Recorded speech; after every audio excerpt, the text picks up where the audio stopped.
feel that something is missing, even when surrounded by people. You might be in a relationship, with friends nearby, with family around, and still feel that silent weight in your chest, that strange absence, as if you were living behind glass, disconnected from the world and from yourself. This is not weakness. This is not common neediness. This is a deep sign, a muffled cry from your psyche trying to alert you. You are distant from your own soul.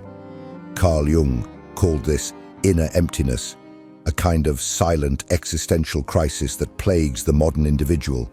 He said that many of his patients did not show obvious clinical symptoms, but suffered from something more subtle and devastating: the loss of meaning, the collapse of connection with the inner symbolic world. And this inevitably reflects in your relationships.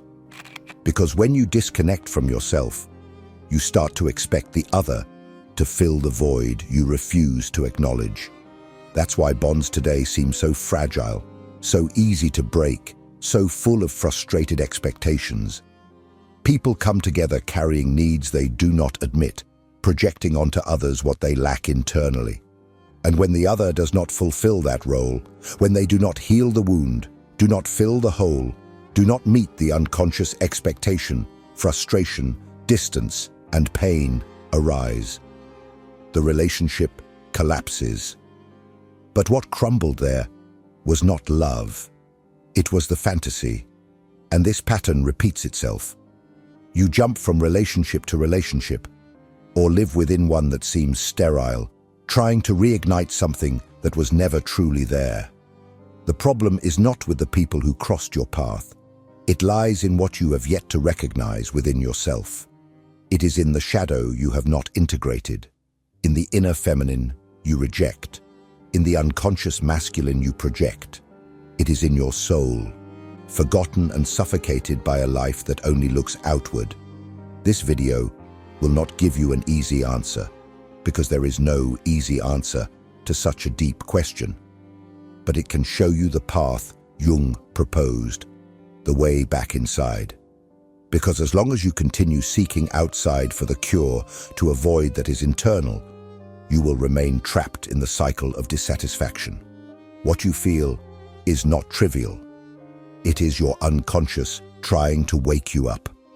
And the time has come to listen. If you are ready, follow me. Let's descend together to the most hidden layers of your psyche, because only there, in what you do not see, lies the key to what you feel. The most devastating psychological suffering of today is not explosive. It does not draw attention. It does not scream. It whispers day after day until the person becomes accustomed to the emptiness. You wake up, fulfill your obligations, talk to people, work, consume content, participate in social events. But all of this seems to be done by someone who is on autopilot. It's as if something is always absent, even when everything apparently is in place. This suffering has no name in traditional classifications of clinical psychology. It does not manifest with outbursts or visible collapses. It infiltrates slowly, silently, until life loses its flavor and shine. Carl Jung observed this phenomenon with disturbing clarity. In The Modern Man in Search of a Soul, he reveals that many of his patients, although they did not present any diagnosable mental disorder, carried within them a profound sense of emptiness and uselessness. And the most shocking part, these people were often successful, productive, functional in the eyes of society. They had stable careers, relationships, prestige, but felt deep down that they were disconnected from something essential. What was missing was not love. It was not money. It was not recognition. It was soul. The soul, in Jungian thought, is not an abstract or religious concept. It is the symbolic dimension of existence. It is what gives depth to living, allowing each experience, no matter how simple, to be felt in its entirety. When this dimension is neglected, life becomes a succession of tasks, obligations, and performances.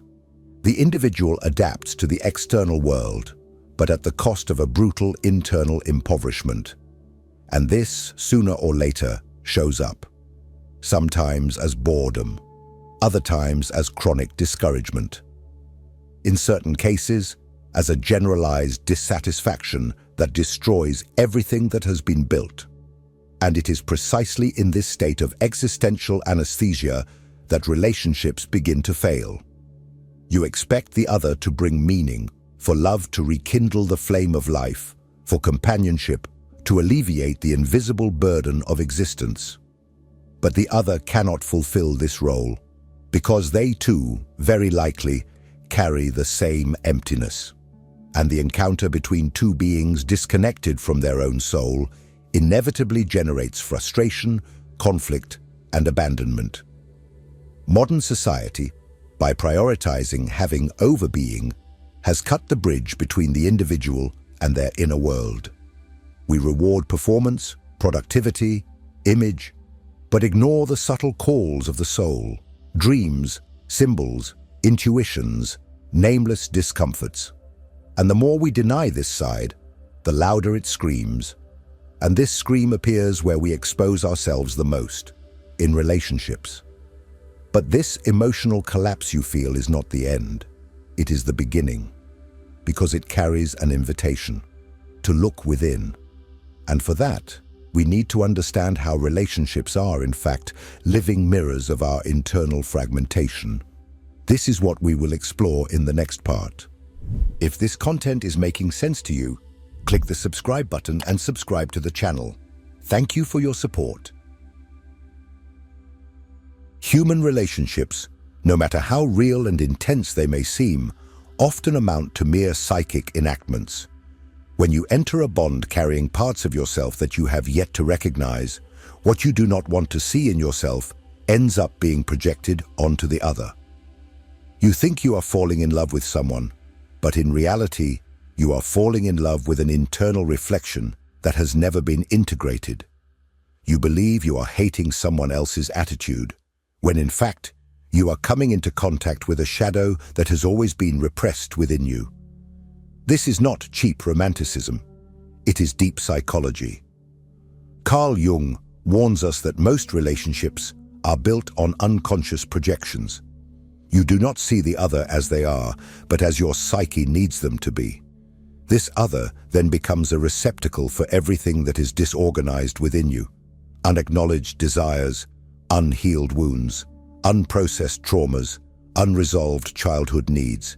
You demand, charge, idealize, control, not because you love, but because you are desperately trying to obtain from the other something that you could only find within yourself. That is why many relationships begin with enchantment and end in destruction. In the beginning, the projection is beautiful. The person seems perfect, complete, magical. They represent psychic salvation, the symbolic return to the lost paradise. But as time passes and coexistence reveals reality, the projected image begins to crumble. And with that, disappointment arises, frustration, anger. You wonder, how has this person changed so much? But the truth is that they have not changed. You are the one who has begun to see beyond the projection. This mechanism operates in romantic relationships as well as in friendships, family bonds, and even in the workplace. We project authority onto bosses, idealize parents, demonize colleagues, seek approval from friends, all as a way to try to internally reorganize what has never been integrated. And the more we deny this process, the more enslaved we become to it. None of this is done out of malice. It is done out of ignorance. Ignorance about oneself. Human beings, when they are not aware of the contents they carry in the unconscious, end up living governed by them. And one of the most powerful archetypes that operate in this relational scenario is precisely the one Jung called Anima and animus. Representations of the feminine in the masculine psyche and the masculine in the feminine psyche. It is these archetypal forces that, when unrecognized, distort our most intimate relationships. They make us love blindly, hate without reason, become emotionally dependent, or flee from involvement. And to understand how they silently shape our deepest connections, we need to confront their functioning head-on. That is what we will do in the next part. We will dive even deeper into the realms of anima and animus. Within every human being, there are psychic polarities that, when unrecognized, silently take control. Jung referred to these forces as anima and animus, two fundamental archetypes of the collective unconscious. They are not just symbolic concepts. They are living energies that shape our way of loving, desiring, fighting, and relating. When they are in balance, they serve as bridges between the ego and the unconscious. But when they are repressed or unknown, they turn relationships into emotional battlefields laden with idealizations, frustrations, and destructive repetitions. The anima is the archetypal image of the feminine in the man's psyche. It is not about the external woman, but about everything the man projects onto women: emotions, sensitivity, intuition, mystery, beauty, danger. When the anima is not integrated, it acts autonomously, causing the man to seek in external women an idealized figure that corresponds to his unconscious fantasy. He falls in love with shadows, with symbols, with pieces of himself that he has refused to integrate. And when the real woman fails to match this internal image, which always happens because no woman can carry the soul of another man, resentment, distance, and contempt arise. The same woman who was once adored as a muse becomes hated as a threat. The animus, on the other hand, represents the archetype of the masculine in the woman's psyche. This figure manifests as critical thinking, formed opinion, authority, action. When the animus is unconscious, it dominates the woman from within, causing her to see external men as enemies, dominators, or saviors who must solve her life. This generates relationships based on submission, aggression, or emotional dependence. In this case, the woman does not engage with the real man in front of her, but with an inner masculine figure that distorts her perceptions and fuels conflicts. These forces are neither good nor bad. They are necessary. But when they operate without awareness, they completely distort the way we perceive the other. The anima makes the man seek completeness in the external feminine, when in fact he should seek it within. The animus makes the woman struggle with external masculine figures, when the true battle is internal. The result is always the same: broken relationships, repetition of patterns, an endless cycle of seeking and frustration. Integrating the anima and animus is, therefore, a crucial step in the process of individuation. This means recognizing these internal images, dialoguing with them, giving them form and awareness. A man who integrates his anima becomes more empathetic, creative, and emotionally profound. A woman who integrates her animus develops confidence, assertiveness, and rational clarity without needing to fight with the world. But this integration requires courage. It requires coming into contact with the contents that have been denied throughout life. It requires renouncing the childish idea that the other will come to complete you, because the other is not your salvation. They can only be your companion on the journey if you have already begun to walk alone. And as long as these internal forces remain unconscious, you will continue to seek outside what is missing inside. You will continue to feed the illusion that love heals the wound of the soul. But what Jung shows us is the opposite. First, you heal the soul. Then you learn to love. And to understand why this illusion of external completeness is so powerful and so dangerous, we need to face it head-on. That is what we will do in the next part. From an early age, we are taught, subtly or explicitly, that somewhere in the world there is someone who will complete us. This idea, deeply rooted in Western culture, is repeated ad nauseum in movies, songs, novels, and even superficial therapeutic speeches. Romantic love has been elevated to the status of psychic salvation. No matter how fragmented, needy, or empty you may feel, they say that when you find the right person, everything will fall into place. This myth is dangerous. It feeds a childish fantasy that healing lies outside of us, that the other will come as a redeeming hero or heroine, willing to rescue us from ourselves. Carl Jung unmasked this illusion with brutal honesty. For him, seeking completeness in another is a sophisticated form of evasion from one's own psyche. Love, when born from need, transforms into possession, control, and suffering. What we call passion is often just a violent projection of the unintegrated anima or animus.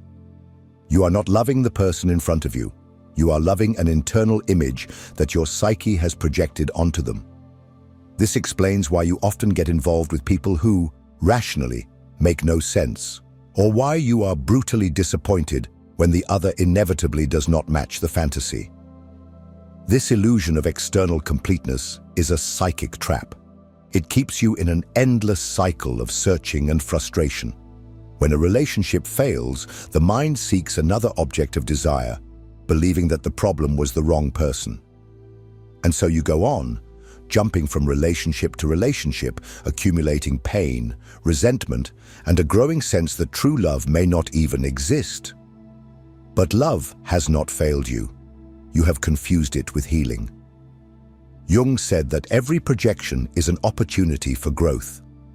When you are disappointed with the other, it is your psyche returning what you tried to cast out. It is the unconscious saying, "Look within." The emptiness you feel will not be filled by anyone, neither by the ideal partner, nor by the perfect lover, nor by momentary connections masked as depth. No human being has the obligation, nor the capacity, to heal your internal split.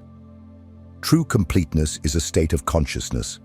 It arises from the integration of opposites within oneself: reason and emotion, strength and vulnerability, light and shadow, anima and animus. When this happens, the other ceases to be a remedy and becomes a mirror, someone with whom you share the journey, not someone who walks for you. But this journey is not linear. It requires facing oneself. It demands crossing the desert of one's own soul, without guarantees, without external promises. And the name of this path, in Jungian psychology, is individuation. The process by which you stop seeking in the other what you can only find within yourself. It is the transition from love need to love consciousness. In the next part, we will dive deep into this symbolic journey that Jung called individuation, the path that leads from fragmentation to wholeness, a profound, painful, and at the same time, liberating process.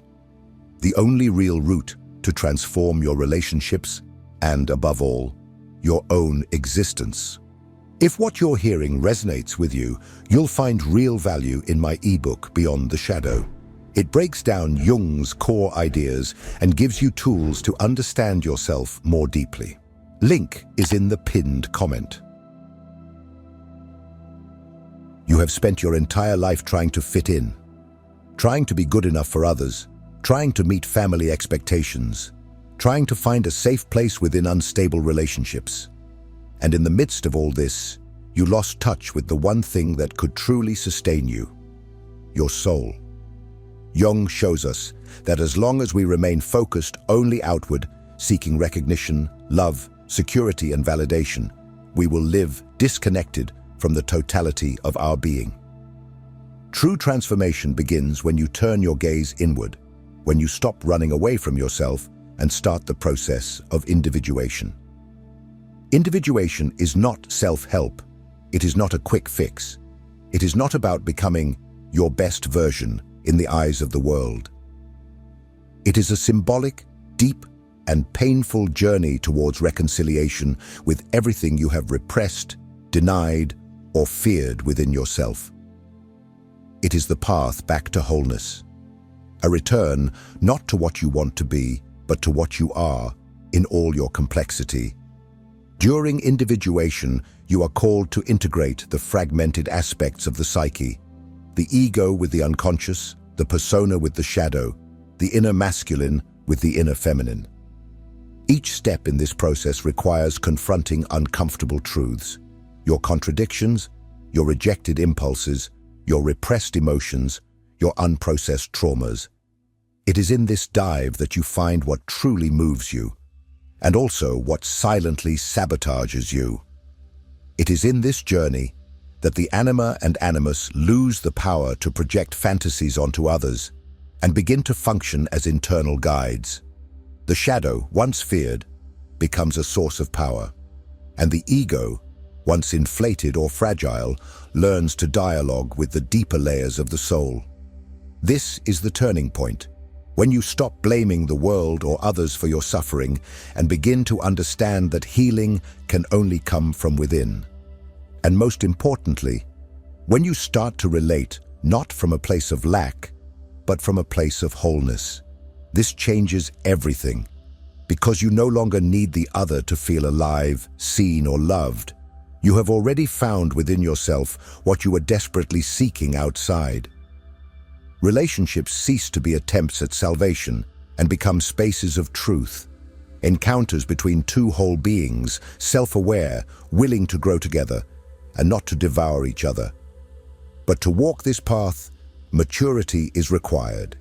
It is necessary to abandon the comfort of illusion and face the discomfort of authenticity. It is necessary to accept that the other will not come to save you, and that this, contrary to what it seems, is a liberation. Now that you understand the depth of this process, it is time to face the hardest truth of all. As long as you run away from yourself, no relationship will work. No love will be enough. No company will suffice. And it is precisely this truth that we will reveal, without anesthesia, in the final part of this journey. There comes a moment when you need to face the reality you've tried to avoid your whole life. No matter how much someone loves you, no matter how hard you try to keep a relationship alive, no matter how much you idealize the other, no relationship, no matter how intense or sincere, will save you from yourself. This is a harsh but liberating truth, because as long as you are still looking for salvation in someone else's love, you will remain trapped in a cycle of expectation and frustration that drains the soul. The healing you seek is not in the other, it is in you. It is in the moment you sit with yourself and stop running away. It is in the time you face the inner silence without needing to distract yourself. It is in the instant you look at your own shadow and decide not to project it onto anyone else anymore. From there, everything begins to change. Not from the outside in, but from the inside out. Relationships are not the problem. They are the mirror. They reveal, with surgical precision, what is misaligned within your psyche. When you feel invisible in a relationship, perhaps you are blind to yourself. When you feel that the other does not listen to you, it may be because you haven't listened to your own soul for years. When you are repeatedly disappointed, perhaps you are expecting someone to play a role that only you can fulfill. The good news is that you no longer need to remain trapped in this cycle. The process of individuation, the journey of becoming whole, has already begun when you decided to stop and listen to this message. This, in itself, is a sign that something within you no longer wants to live anesthetized. It no longer wants to repeat the same mistakes. It wants to awaken. But awakening hurts. It requires courage to let go of comforting illusions. It requires commitment to the truth, even when it dismantles all the fantasies you've built about love, about the other, about yourself. The emptiness you feel is not a punishment. It is a call to descend into the deeper layers of your psyche and reclaim what has been lost, your soul. When you make this move, when you stop seeking completeness outside and start cultivating it within, something changes. Deeply, you begin to attract connections that do not require you to be half of anything. You draw closer to people who do not come to fill you, but to overflow with you. You finally learn to love, not from neediness, but from presence. If this message resonated with you, comment below. I choose to look within. Share this video with someone who needs to break free from this cycle of silent pain, and subscribe to the channel, because here we do not speak to entertain, we speak to transform. And don't stop here, because knowing is not enough. You must keep digging. And you know, the soul does not forgive those who stop halfway, so keep going. The next step awaits you.